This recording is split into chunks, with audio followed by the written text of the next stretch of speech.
I wanted to talk about the witch's power to bless. The witch's power to bless people or things, and this extends to the witch's power to hex as well, people and things, basically charge things with the magic chain. That's another way of putting this idea of blessing and hexing. It comes from your character. So the authority, the source of power for the witch to bless or hex comes from your character.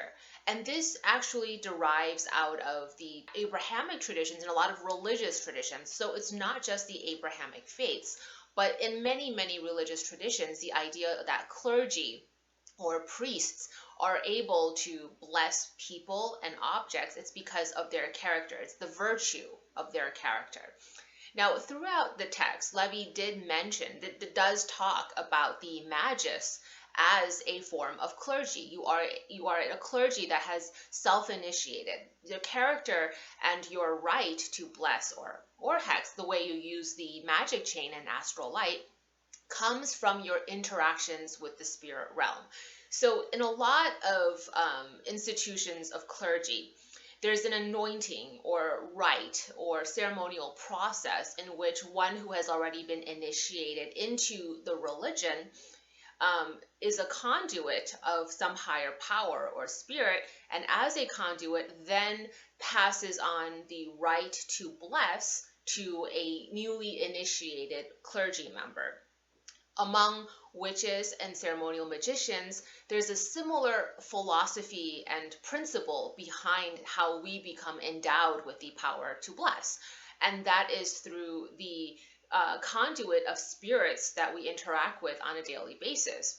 And so that is how we have that power. That is the reason why, at least in terms of magical theory, why witches and magi can bless or hex. And the reason I say bless or hex is because it's a neutral energy. The energy that we are a conduit for is neutral. Remember, the astral light. How you use it becomes intention, and how you filter that astral light once you channel it through your intention then determines whether it's a blessing or a hex curse. So what exactly is the witch's blessing?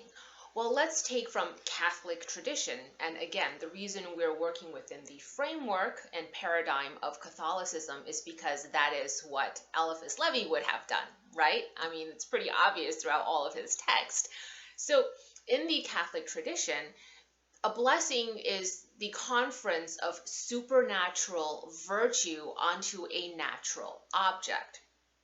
Converting that into terminology that Eliphas Levi would have used based on the context clues we have from his writings, that supernatural virtue is sourced from astral light that has been transmuted into the magic chain, which is why we're talking about this subject matter in chapter 11, the magic chain. You recall from your reading of chapter 11 in Ritual, one of the end sections here in the chapter 11 module, that the triple chain is formed from signs, speech, and contact. Signs, speech, and contact. So think of those as the three elements that need to be present, and you have to exercise your innovation and creativity to figure out how to satisfy those three elements of signs, speech, and contact. Now, speech is pretty straightforward. It's the language that you use that sets and programs the intention. It shows how specifically the astral light is supposed to be encoded. Astral light, remember, is neutral. So you're channeling it and you're condensing it, programming it, and encoding that astral light so it becomes the magic chain. The magic chain will be something extremely specific based on the intention you have charged the magic chain with. Speech, so we've covered speech. Signs, that can be the way symbolism. So he's saying because symbolism is the language of God. Symbolism is the language of the divine. Symbolism in Jungian theory is the language of the unconscious. So we use symbolism in some way in witchcraft to designate the character of our magic chain. And finally, contact. So to explain contact, Levi had talked about mesmerism and how human-to-human contact demonstrates that mesmerism. So for example, a handshake, which is the example that he gives. But when there's any kind of physical contact between two individuals, there's some kind of an interaction, an energetic interaction between you and the thing. So when you think about contact, there's two aspects to this that are important for forming the magic chain. One, it's the contact with the thing to be charged. So there needs to be some form of contact, whether that's literally physical contact or some other metaphorical, figurative way to establish contact with the thing to be charged. And there's also contact with divinity, contact with the spiritual powers that you will be the conduit of channeling into the object to charge it with supernatural virtue using Catholic philosophy. But here it's to charge it with the magic chain. Can you charge objects with supernatural virtue or with the astral light, programmed astral light, the magic chain, without contacting spiritual powers or spirits? Yeah, of course. You can, in principle, in theoretical principle, you can use your own chi, your own life force. Is that always the most intelligent or, prudent thing to do? It's for you to decide, but you have, in a sense, you have a limited amount of vitality, of life force. And energy is transferred, remember? So if you're putting your own life force and vitality into something, just understand you don't have it. Like, in that sense, it's a little bit zero sum, but you can replenish it. So I'm not fear mongering. It's kind of like donating blood, right? It's actually, that's a great analogy. Go, Benebell. It's a great analogy. Yeah, it's exactly like donating blood. You can donate blood, and you're giving your life force to another, right? And empowering another with your donation of blood.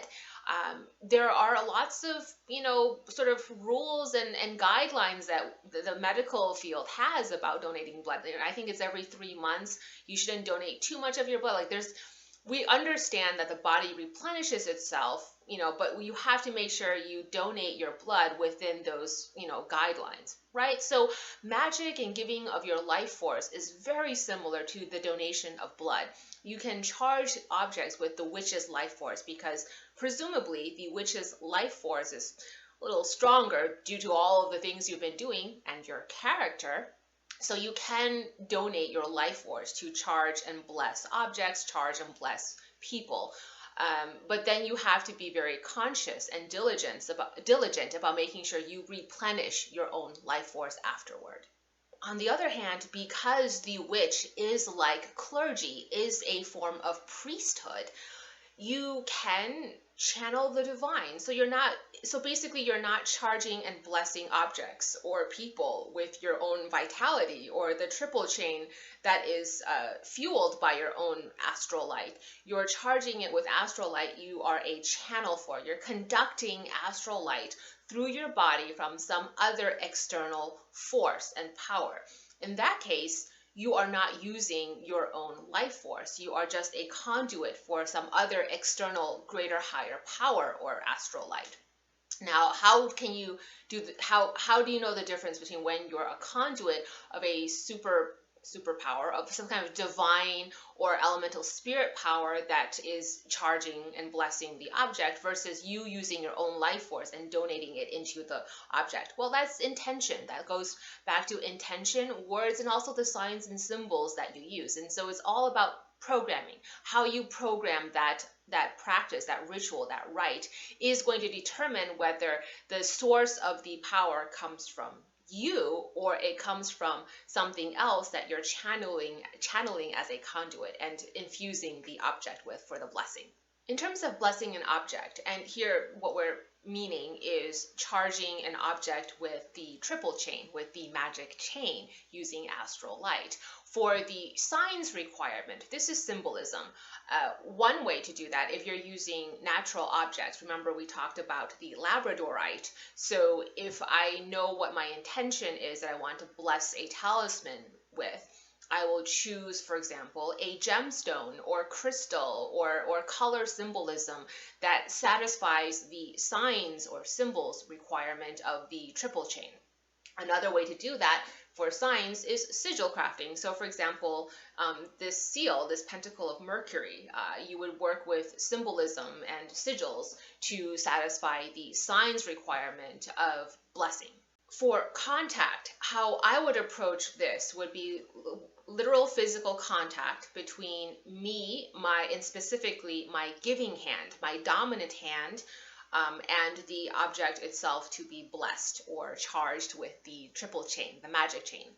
And the other aspect of contact would be if I am not necessarily charging it with my personal life force, my own astral light, but I'm charging it with divine astral light or astral light sourced from elsewhere, then I have to use my willpower and intention setting to create or establish contact with that higher power, that spiritual power, in order to become the conduit, right? So that's the other aspect of contact that I have to satisfy. Invocations, petitions, conjurings, that's kind of what fulfills the requirement of contact if you're using or sourcing the astral light and power from somewhere else external to your personal life force. And speech. So when it comes to speech, some of the guidelines I have there is the speech has to be personally empowering. So if you're borrowing language, but you don't have faith invested in that borrowed language and it doesn't empower you, like it doesn't do anything for you, then it's not going to work. So it's very important that you work with language that's going to be empowering, that you connect to, and there's a chemistry there. So it's not the question of whether or not reading some incantation out of a grimoire is going to work or not work for you. There's always a chemistry, and so it depends on whether you can have that sort of resonance with the incantation. For this practicum, and this is an exercise, so you get a sense of how to harness the magic chain. You're going to get a stone. You have to pick up a stone from the outdoors. I don't want you to use some pretty special fancy crystals or gemstones. No pretty talismans, just a rock. Doesn't even matter what the material is, granite or some kind of, it doesn't matter. I want you to find a stone. Go outside, take a hike, and pick up a stone that just kind of you're drawn to, a stone that you're drawn to. So just be on the lookout for stones, and what kind you choose is really dependent on you. And it's actually, funny enough, going to reflect your character and personality a little bit, just funny enough. But yeah, find and try another thing, okay? Don't bring home a boulder, okay? Don't bring home a boulder. Something that fits very comfortably in your hand is going to work, okay? Don't bring home something the size of my head. This is good. The second step is for you to choose an intention, and you're going to be infusing this with your intention. Think of this almost like potpourri, right? So that's the concept or principle behind it. Like if you choose a particular scent or flower mixture, potpourri, and you place it somewhere, then the entire area around where you place the potpourri is going to smell of that thing. So in the same principle, you're going to charge this with a very specific intention. So wherever you place this stone, it's going to emanate with that astral light or magic chain charged and encoded specifically with that intention, and everything it touches is going to, it comes in contact with, will be blessed or endowed with that supernatural virtue that you're going to be charging your stone with, because this is a consolidated, condensed amount of astral light that has become the triple chain, specifically charged. And so once you've decided on your intention, think about whether that intention is fire, water, air, or earth in terms of the four elements. Now you have reference tables, I think in chapter 1 and in chapter 4 that have some of the classical ways that we characterize fire, water, air, and earth. So work within that framework to decide which of those four elements is your intention. Next, you're going to pass it through the smoke of purification incense, the incense that you most associate and have probably been using up to this point for purification. Pass it through the smoke of purification incense, and as you do so, recite your exorcism incantation to basically clear it of whatever residual energies that are in here that shouldn't belong, that don't belong. So go ahead and clear it first with the smoke of incense plus your ecumenical exorcism incantation. By now, 11 chapters in, if for every chapter you've been keeping up with the practicum and diligently doing the conjuration of the four, you do hold a lot of the authority. You have that character, as it were, to charge and bless objects. So now, working with that principle, you're going to return to the incantations that you drafted for the conjuration of the four for charging your four altar tools. And the four altar tools correspond with the four elements. So your wand is fire, the chalice or bowl, when you charge it, was water, sword or dagger was air, and your pentacle was earth. So you're going to go back into your own notes and find the incantation that you used to charge the altar tool that corresponds with the element that you've decided that your intention falls under. Okay, for example, let's say I want this stone to be infused with the blessing of beauty, and so it can emanate and endow others with the blessing of beauty. Okay, so then I have to decide which of the four elements I would consider beauty to fall under. Now, for me, that would be water. That means I would go back into my conjuration of the four drafted incantations and look for the one that's associated with my cup or chalice, because the chalice is water. So in my example, the one that I've given you in your workbook, for the chalice, you can see the one that I use. I work with the Archangel of Healing, the Spirit of Fantasia, the Zephyrus Wind, and so on and so on. So find and locate the incantation that you're going to be working with, whether or not it's the one original to what Eliphas Levi gave for water and charging the chalice, or whether it's the one I've drafted. You're definitely free to use mine, or it's the one that you've drafted for yourself, that you've written into your workbook. So you'll see that it does make reference to the actual altar tool, because you had used it originally to charge your altar tools. The only adjustment to the language that you make is, instead of charging this chalice, it will be charging this stone.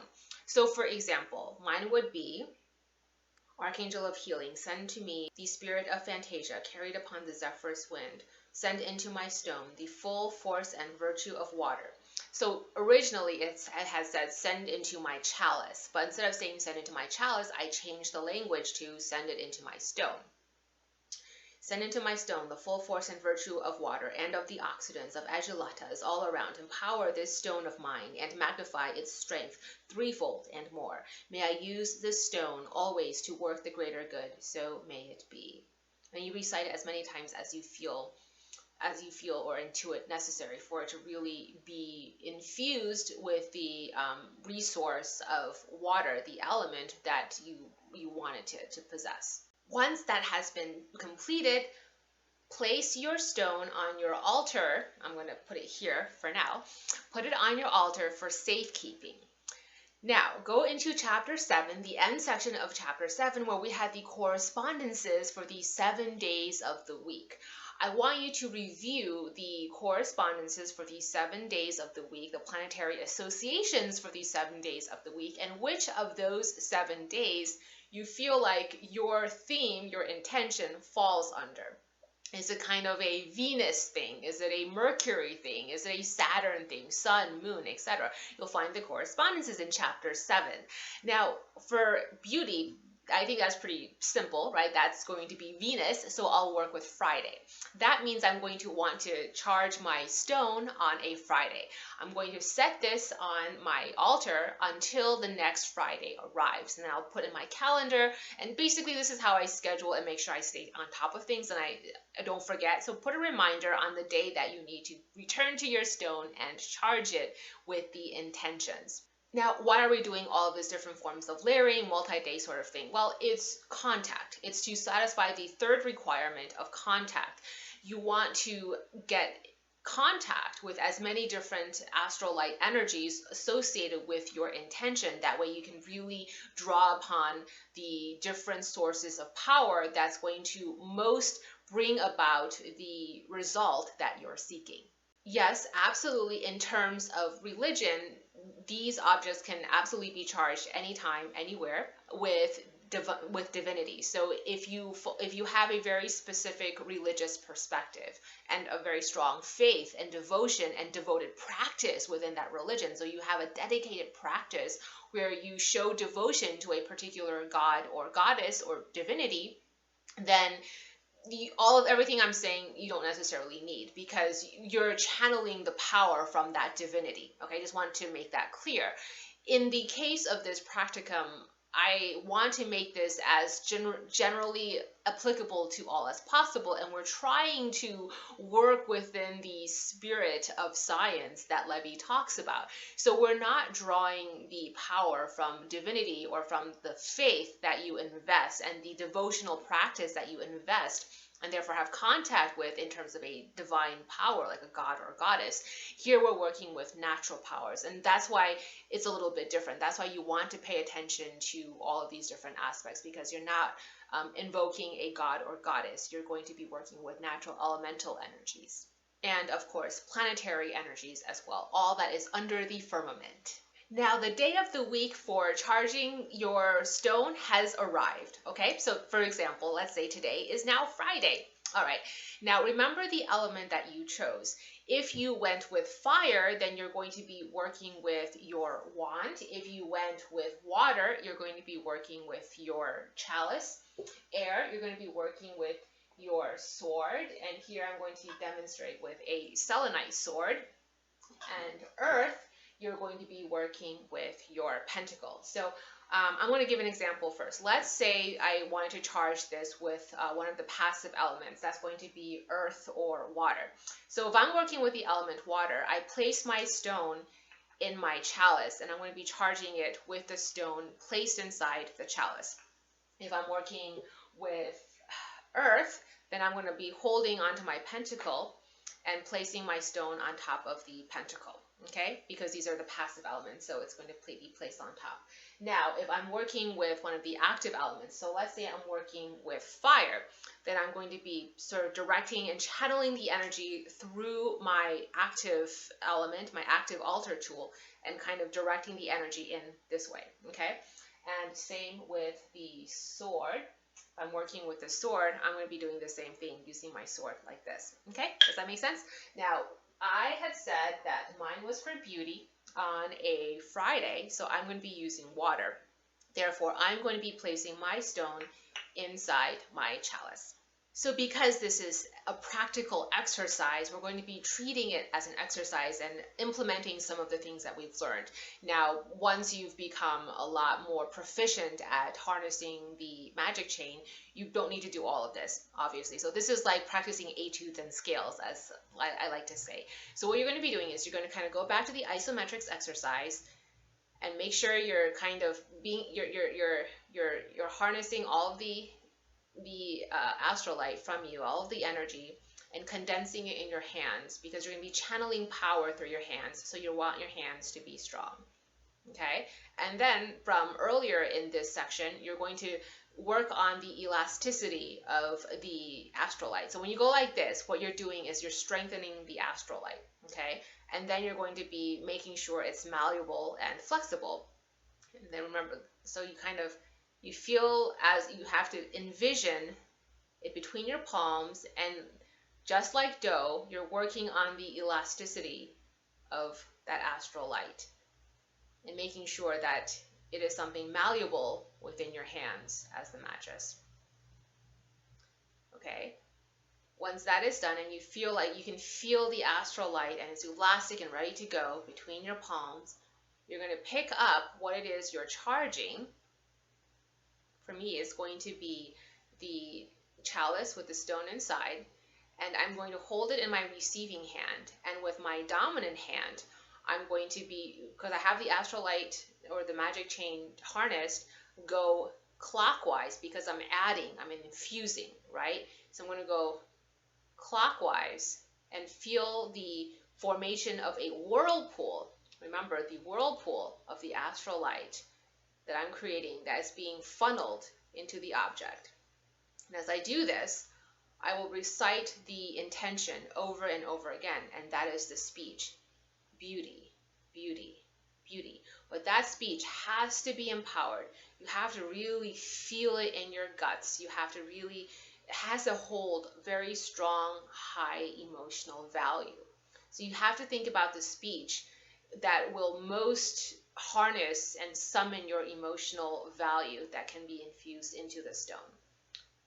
For me, a simple word works just fine. And for most people, it will too, I believe. So beauty, beauty, beauty. And just this, again, this is just for practice. So we're not getting fancy with the incantations because this is just an exercise. So beauty, beauty. And just go over and over again until you feel you are ready. Now, just to demonstrate, and that's not done yet because then you do want to close it. So, you close it with so may it be.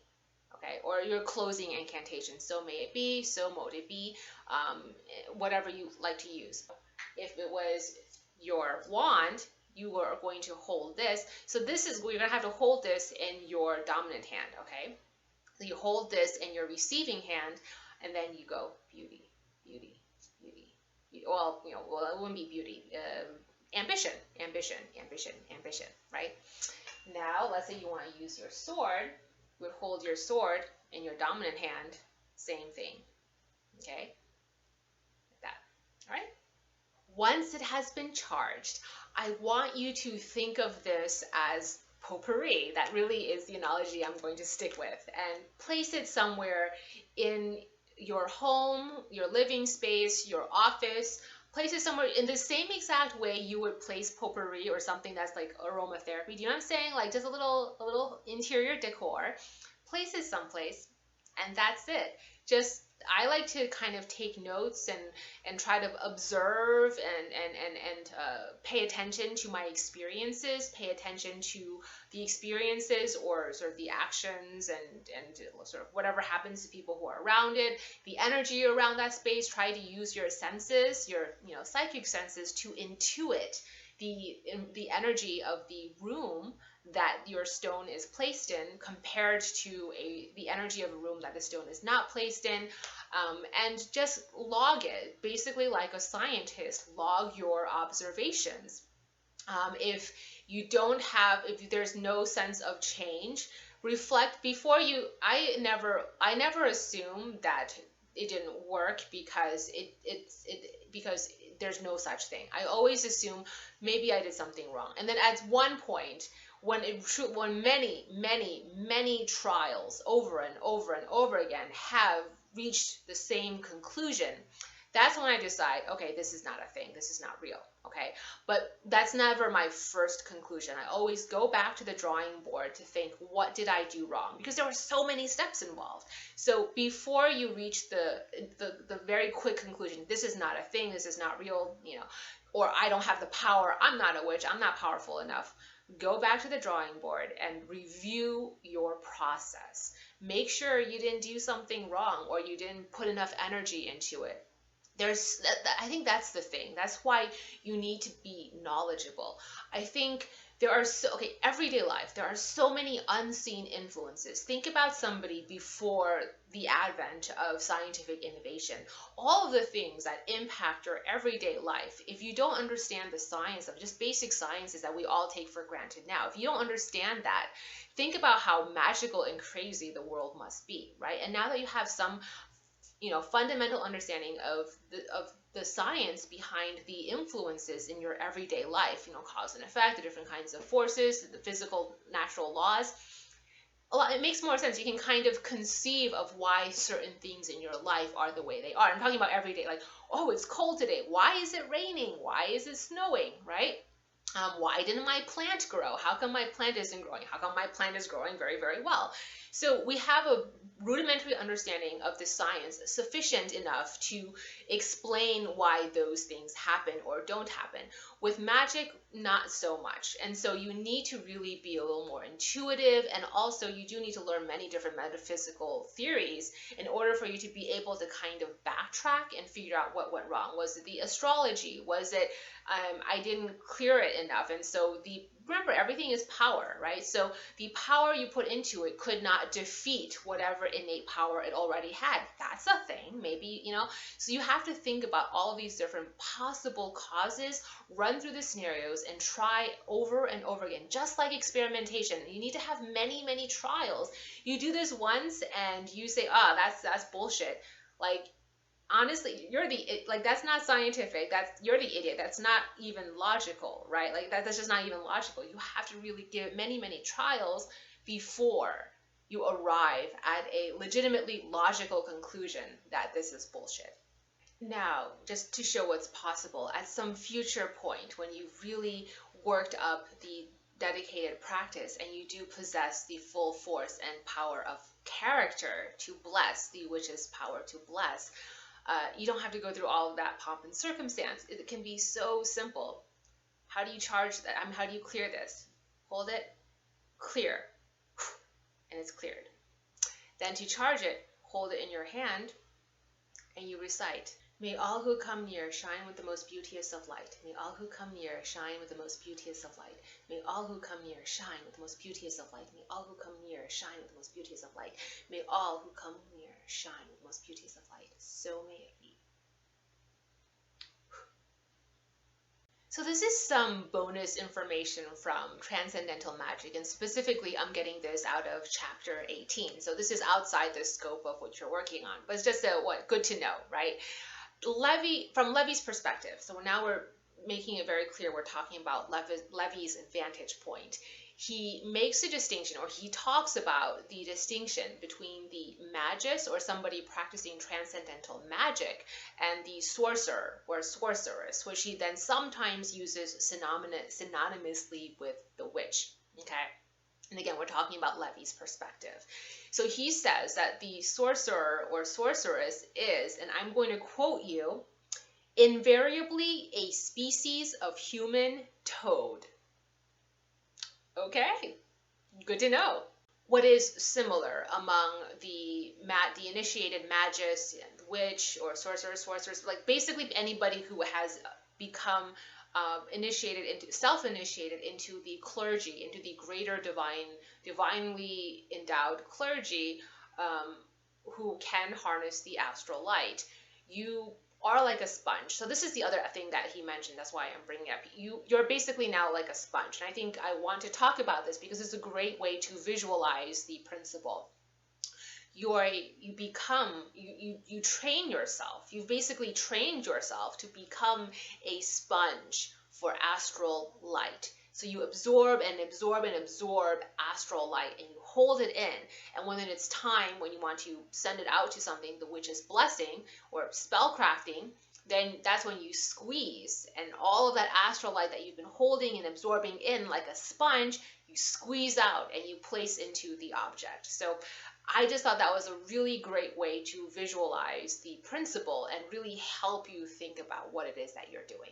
Another bonus point to address in later chapters really comes out in full force. Levy does make quite a few moral judgment calls on the uses of magic. So for example, not only are witches invariably a species of human toad,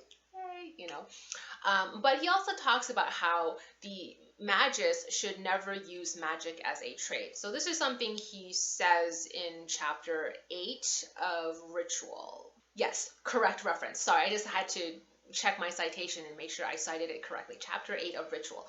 So he says that the magician should never use magic as a trade. Magic is not a trade. Now, I did want to talk about that.